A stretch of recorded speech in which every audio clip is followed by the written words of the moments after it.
The untold story in the motorcycle world is that 6 brands are quietly liquidating their inventory for extremely low prices because they are facing a financial crisis. While they continue to advertise as if nothing is wrong, wholesale auction data reveals a complete collapse in their value. They sold you an image of success. The reality is an image of a company on the brink of disaster. In this video, we reveal the 6 brands that are in a desperate fight for their lives. We will show you the financial data that proves they are in serious trouble. You will want to watch until the end because the last brand on our list is a Japanese giant that has so overproduced it is now a cautionary tale for the entire industry. Number 6. Ducati. The legendary Italian manufacturer built its brand on exclusive design, racing heritage, and premium pricing, positioning its motorcycles as aspirational objects rather than mere transportation. That business model is now collapsing spectacularly, with Ducati dealers across the country offering unprecedented discounts of up to 30% on new models. Ducati's fundamental miscalculation was believing their Italian heritage and racing pedigree would continue to command premium prices in a market increasingly focused on value and total cost of ownership. Their middleweight models, particularly the Supersport, Monster, and Scrambler lines, are now gathering dust in showrooms, while comparable Japanese alternatives from Yamaha and Kawasaki sell briskly at substantially lower price points. The inventory crisis has reached alarming proportions. Dealers report having up to 200% of normal inventory levels, with some 2022 models still unsold as 2024 bikes arrive. This logjam has forced price reductions that would have been unthinkable for a premium brand just a few years ago. One Southern California dealer is currently offering new Ducati Monsters at $3,500 below MSRP, a discount that effectively eliminates their profit margin. What's particularly concerning for Ducati is that these discounts are not generating the expected sales volume. Even with prices slashed to competitive levels, consumers are choosing Japanese alternatives that offer superior reliability ratings and lower maintenance costs. This suggests Ducati's problems extend beyond initial purchase price to fundamental concerns about ownership costs that discounts alone cannot address. Financial reports reveal the depth of Ducati's crisis. North American sales have declined by 26% over the past year, with the steepest drops precisely in the middleweight segment they hoped would expand their market reach. Parent company Audi has reportedly instructed dealers to move inventory at any cost ahead of the next quarterly earnings call, a directive that has resulted in some truly desperate promotional offers. One Midwestern Ducati dealer is advertising a buy a Panigale V4, get a Scrambler at 50% off promotion that would have been unimaginable for a premium brand just a few years ago. Others are offering free service for 3 years and 0% financing for 60 months, terms typically associated with struggling automotive brands rather than premium motorcycles. Industry analysts point to a perfect storm of challenges facing Ducati. Their traditional advantage in performance and technology has been eroded by Japanese manufacturers offering comparable specifications at lower prices. Their reputation for questionable reliability and high maintenance costs has become an increasingly significant liability as consumers prioritize total ownership costs. And their premium pricing strategy has collided with a market reality where riders increasingly question whether Italian design alone justifies a 30 to 40% price premium. Perhaps most alarming for Ducati's long-term prospects is the collapse in residual values. Models that traditionally held their value better than Japanese alternatives are now depreciating at accelerated rates, creating a secondary market that further undercuts new bike sales. When potential buyers can purchase 3-year-old Ducatis at 50% off original MSRP, with virtually identical features to current models, the value proposition for new bikes becomes almost impossible to justify. Financial analysts are now openly discussing the possibility of Ducati facing restructuring or sale by parent company Audi if sales do not recover within the next fiscal year. The brand that once defined motorcycle exclusivity is discovering that heritage and racing success cannot overcome fundamental market economics. In a world where rational consumers demand actual value for their money, Ducati's premium positioning has become increasingly untenable. The inventory liquidation we are witnessing is not just a temporary market correction. It represents the potential death spiral of a business model built on charging premium prices without delivering premium ownership experiences. The story of Victory Motorcycles offers perhaps the most stark warning about what happens when corporate strategy shifts and leaves customers holding the bag.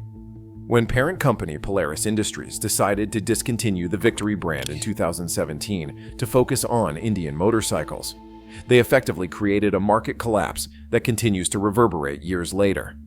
The numbers are staggering. Used Victory motorcycles have lost an average of 45% of their value since the brand's discontinuation announcement, with some models now worth less than a third of their original price. Dealers still holding new old stock Victory models have been forced to offer discounts of up to 50% just to move inventory that becomes less desirable with each passing month. What makes Victory's situation particularly tragic is that they produce genuinely innovative motorcycles.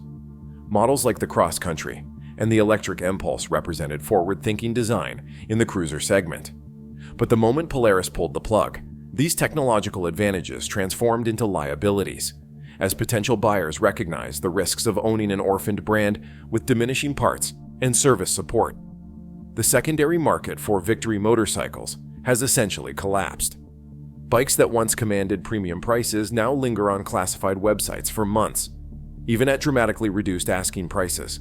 One 2016 Victory Cross Country that originally retailed for $22,999 recently sold at auction for just $7,200. A depreciation rate that makes even the most troubled automotive brands look stable by comparison. Dealers stuck with remaining Victory inventory have essentially given up on making profits. One East Coast dealer is currently offering buy a used Victory and get all remaining parts in stock at 50% off in a desperate attempt to clear inventory that has become a financial liability. Another dealer is bundling free lifetime oil changes with any Victory purchase, a promotion that would be generous for an active brand but represents minimal risk for a discontinued model unlikely to be ridden frequently.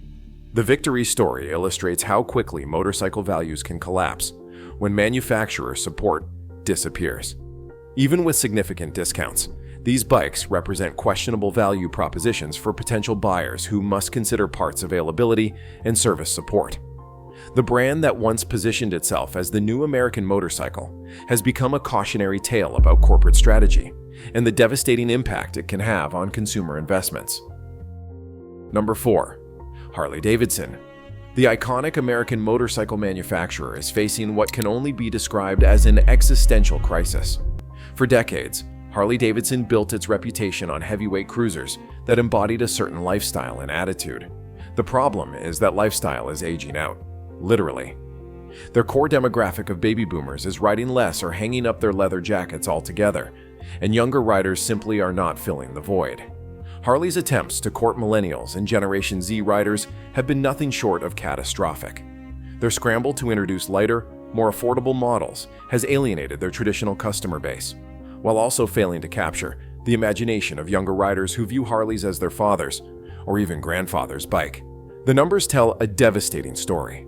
Dealerships across the country are reporting inventory levels 40% above normal, with some locations housing hundreds of unsold motorcycles gathering dust.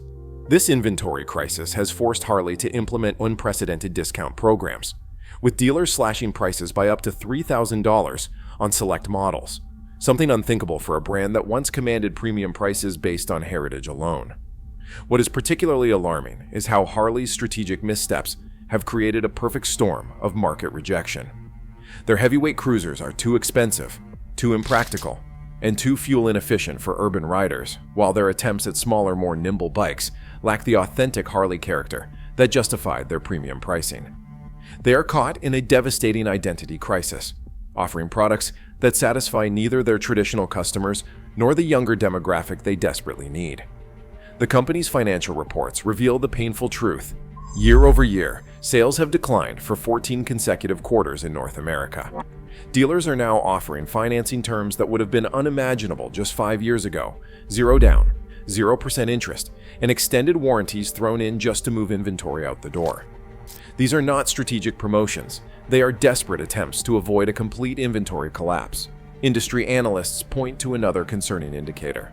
Used Harley prices have plummeted by nearly 30% over the past 3 years, creating a secondary market that further undercuts new bike sales. When potential buyers can purchase 3-year-old models at half the price of new ones, with virtually identical features, the value proposition for new Harleys becomes impossible to justify.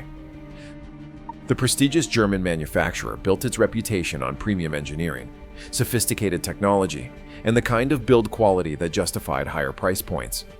But BMW's ambitious attempt to capture market share in the mid-range segment has backfired spectacularly, leaving dealerships drowning in unsold inventory and forcing unprecedented discounts. BMW's strategy seemed sound on paper: extend their brand down market with more affordable options, while maintaining the prestige of German engineering. The F-Series and G-Series were supposed to be the gateway drugs that would eventually lead riders to upgrade to the premium R-Series. Instead, these budget BMW models have become showroom anchors, with some units sitting unsold for over 18 months. The fatal miscalculation was BMW's belief that their brand name alone would command premium prices in a segment dominated by Japanese and Austrian manufacturers offering superior value. Their mid-range bikes are priced 20 to 30% higher than comparable Japanese alternatives, without delivering 20 to 30% more value. This fundamental mathematics problem has created a situation where BMW dealers are now offering discounts of up to $2,500 on new models, essentially admitting that their initial pricing strategy was completely divorced from market reality. What is particularly alarming is the dealer testimony. One Midwestern BMW dealer confessed that they have been instructed to use the phrase market adjustment rather than discount when offering price reductions of up to 15% on new models. This linguistic gymnastics reveals BMW's desperate attempt to maintain the illusion of premium pricing while practically giving bikes away to clear inventory. The company's financial reports tell the story BMW does not want you to hear. North American sales have declined by 17% year over year, with the steepest drops in precisely the mid-range models they hoped would expand their market presence. Some dealers report being forced to take delivery of new inventory, despite already having showrooms filled with unsold models from previous years. Perhaps most devastating to BMW's premium image are the increasingly desperate promotional tactics. Dealers are offering buy a BMW, get maintenance free for life deals that undermine the very premium positioning that once justified their higher prices. When luxury brands resort to tactics typically associated with budget manufacturers, it signals a fundamental collapse of their business model. When Polaris Industries revived the historic Indian motorcycle brand in 2013, it positioned Indian as a premium alternative to Harley-Davidson, bikes with authentic American heritage and modern technology and reliability. For a brief moment, it appeared that Indian might succeed where so many Harley competitors had failed, capturing a significant share of the American cruiser market. That moment has definitively passed. Indian dealerships across the country are now offering discounts of up to $4,000 on new models, with some 2022 models still sitting unsold as 2024 inventory arrives. The brand that was supposed to challenge Harley's dominance is now fighting for survival, with Polaris financial reports revealing that Indian motorcycle sales have declined by 23% over the past year alone. The fundamental problem is that Indian doubled down on heavyweight cruisers just as the market was moving decisively away from them. Their flagship models, the Chief, the Chieftain, and the Roadmaster, are massive, fuel-inefficient machines that make little sense in increasingly congested urban environments where many potential customers live. The average Indian motorcycle weighs over 800 pounds and costs upwards of $20,000, creating a value proposition that fewer and fewer riders can justify. What's particularly concerning for Indian owners is the catastrophic collapse in resale values. Models that sold for $25,000 new just 3 years ago are now changing hands on the secondary market for under $13,000, a depreciation rate that makes Indian ownership a guaranteed financial loss. This resale value collapse has created a vicious cycle. Potential new buyers recognize the poor investment value and demand deeper discounts, further undermining the brand's premium positioning. Dealers have become increasingly desperate, with some offering buy one get 50% off a second Indian, deals that were previously unheard of in the premium motorcycle segment. Others are bundling thousands of dollars in free accessories just to move inventory, These are not strategic promotions designed to build market share. They are panic responses to an inventory crisis that threatens dealer viability. The Indian story illustrates the dangers of building a business model around a shrinking market segment. By focusing exclusively on heavyweight cruisers, Indian effectively tied its fate to an aging demographic, while missing the shift toward lighter, more practical motorcycles. Now, with warehouses full of unsold inventory, they are discovering that no amount of heritage appeal can overcome fundamental market economics. Number 1. Suzuki. Once a dominant force in the sport bike segment with legendary models like the GSX-R series, Suzuki has fallen into a devastating cycle of stagnation and irrelevance. Their current lineup has become the epitome of more of the same, with minimal updates to designs and technology that were competitive a decade ago but now appear hopelessly outdated. The numbers tell a brutal story. Suzuki sport bike sales have declined by 31% in the past 3 years, with their flagship GSX R1000 selling less than a quarter of the units it moved in 2010. Dealers report having 2022 models still in stock as 2024 bikes arrive, creating an inventory logjam that has forced price cuts of up to $3,000 on new models. Suzuki's fatal error was mistaking brand loyalty for inertia. They assumed their reputation for reliability would allow them to coast on minor updates, while competitors invested heavily in technological innovation. While brands like Yamaha, Honda, and Kawasaki introduced sophisticated electronic rider aids, lightweight materials, and advanced engine management systems, Suzuki offered incremental improvements that failed to excite the market. The company's strategic miscalculation is particularly evident in their approach to the middleweight segment. The SV650, once the gold standard for accessible performance, has been left virtually unchanged for years, while competitors like the Yamaha MT-07 and Kawasaki Z650 have evolved significantly. The result is predictable. Suzuki's once dominant position has eroded to the point where dealers are offering 20% discounts just to move inventory. What's particularly concerning for Suzuki is that these discounts are not generating the expected sales boost. Even with prices slashed to levels that would have been unthinkable 5 years ago, customers are choosing more modern, feature-rich alternatives from competing brands. This indicates that Suzuki's problems go far deeper than pricing. They have created products that the market simply does not want at any price. Dealer testimony paints a grim picture. One Midwestern Suzuki dealer admitted, speaking on condition of anonymity, "We're basically giving bikes away just to make room. Corporate keeps shipping new models even though we can't sell what we already have." The company's financial reports reveal the cost of this inventory crisis. Suzuki's motorcycle division has reported operating losses for the past 3 quarters, with North American sales particularly weak. Industry analysts predict that without a major product overhaul, Suzuki may be forced to follow Mitsubishi's example and withdraw from the North American market entirely. What we've witnessed through these 6 brands is nothing less than a fundamental market correction. It is a brutal reality check for manufacturers who believed marketing could overcome mathematics. These are not temporary discounts or strategic promotions. They are desperate attempts to offload inventory that customers simply do not want at the originally intended prices. The motorcycle industry is experiencing a seismic shift as riders reject brand worship in favor of practical value.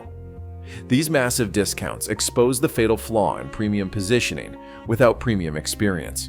The brands that survive will be those that deliver authentic value, not just heritage narratives. Are you seeing these fire sale prices at your local dealers? Which brand collapse shocked you most?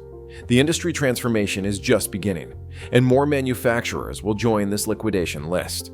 Subscribe now because I will be tracking every price cut, every inventory dump, and every brand that learns too late that reputation without substance leads directly to financial ruin.